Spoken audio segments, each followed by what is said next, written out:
Hello everyone, I'm Phoenix Tremaine, and today we're going to be talking about Blood Red Sky, which you can watch on Netflix. And hopefully you hit that like button to help my channel get more views, and subscribe if you want more videos like this. So Blood Red Sky was directed by Peter Thorwarth, written by Stefan Holtz and Peter Thorwarth, starring Perry Baumeister, Carl Anton Koch, Kai Seti, and Dominic Purcell. If I butchered any of those names, it was not on purpose. Hopefully I got them right. The basic premise of this movie is hijackers hijack a plane unaware that a vampire and her son are on it. When things go off the rails, the vampire has to fight the hijackers to protect her son and the rest of the people on the plane. Chaos ensues, and that's your movie. That's your 2-hour movie. I recommend this movie for people who love vampires. I do have a major complaint with this movie that you may feel as well. I don't want to get too deep into spoilers because if you've seen the trailer, you know what you're in for. And just reading the basic premise, vampires on a plane, snakes on a plane, vampires on a plane. Not much difference. So it is what it is. Now I'm going to get a little bit deeper. So if you want my recommendation, if you have 2 hours, you're bored, you haven't really found something you want to see, and you're a vampire fan, this is an okay movie. It's not a good movie. It's not a great movie. It's just okay. I don't think you'll be mad you saw it. It's not a bad movie. It's just right there on the line of between okay and bad.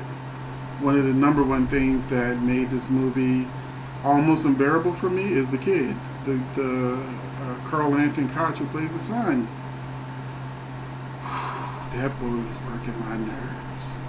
That boy worked my last ever loving nerve. He would not do what he was told, and every time he didn't do what he was supposed to do, something bad happened. He never got a clue. All the way to the end, his disobedience led to situations getting worse. Also, there were times where this kid was supposed to cry on cue. He could not cry, so sitting there watching him attempt to cry was gut-wrenching because it just added to the runtime. He clearly couldn't do it. So why didn't the director step in and either not give him a crying scene or shoot him from behind so you don't see his facial expressions and just hear it? Because there wasn't no tears. The one reason why I wouldn't say this goes from okay to good is because I just couldn't stand this kid. And being a major character,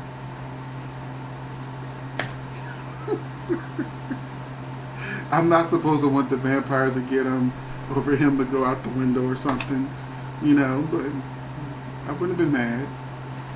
Now, another thing I didn't like about this movie, why they show us the ending before the movie started? In a movie like this, you just showed us the major characters are survived.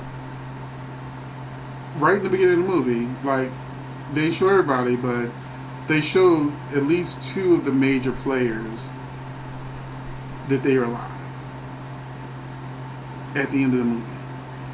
So all the danger they're in throughout this whole 2-hour movie, which I'll get into the runtime, but I hate long movies. If a movie is long, let it have a purpose to be long. Avengers Endgame, I wanted it to be long because they had 10 years to wrap up. I was cool with it. I never complained. But a lot of movies that have a long runtime, unless you're giving me some deep psychological,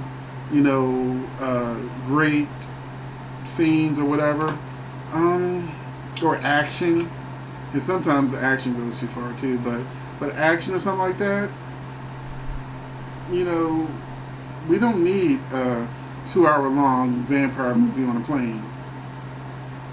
Just saying. But this son worked my last nerve.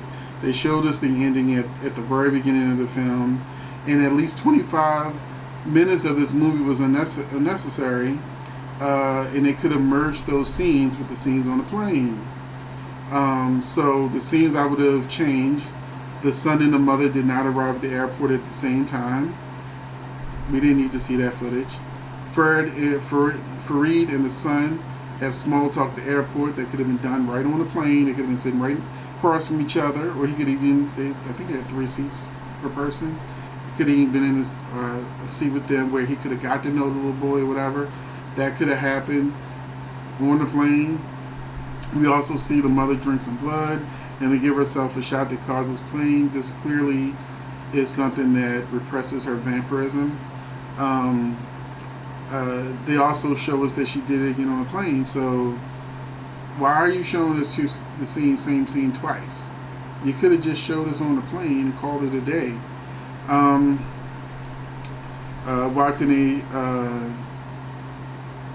can they? He's just a kid, so I'm not going to go too deep into if I was a director how I would have directed his scenes to go.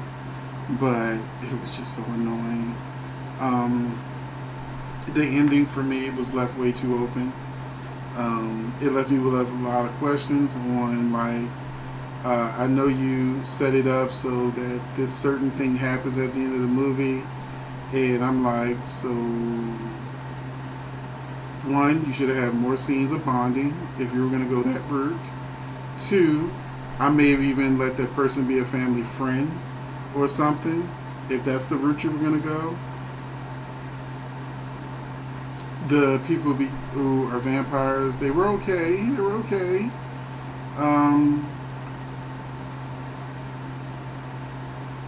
The vampire makeup and teeth, I've seen better.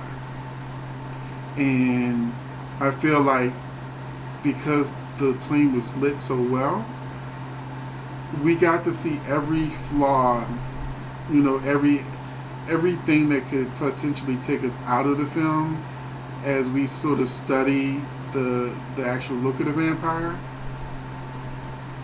They shouldn't have done that. They would have looked a lot better in the dark unless you had a better person doing your prosthetics and everything. But we also had flashbacks of her going back in time showing how she became a vampire. That was fine. They could have done that on the plane too. So this movie was 2 hours. I felt it should have been an hour and a half. And like I said, if you got time to waste, like you've been flipping through Netflix and you can't find nothing, but you know you like vampires, I'll recommend this for you if you just want to waste some time. Shut your brain off, because there are some scenes that happen where where you just gotta say it's a stupid horror movie, and logic doesn't always work in these situations, although I wish they would. And I would love if you've seen Blood Red Sky to let me know in the comment section what you thought. Were you as hard on the kids' performance as I was? Did you feel like they could have cut a half hour off like I feel they could have? Would this movie be a better movie at an hour and a half, or did you love the cinematography at the beginning? Because it was really nice cinematography. I just wanted to get to the point. I didn't sit here for cinematography. Cinematography on the plane, yes. Not this first 25 minutes. So thank you for watching. I'm Phoenix Tremaine, and I will see you in the next video, which will be Midnight Mass, because Tuesdays is the day that I do the horror series. So like Midnight Mass, the new Chucky series, the new I Know What You Did Last Summer series, I'll be reviewing all of those on Tuesdays. And so, now I can say thank you for watching, and I'll see you in the next video.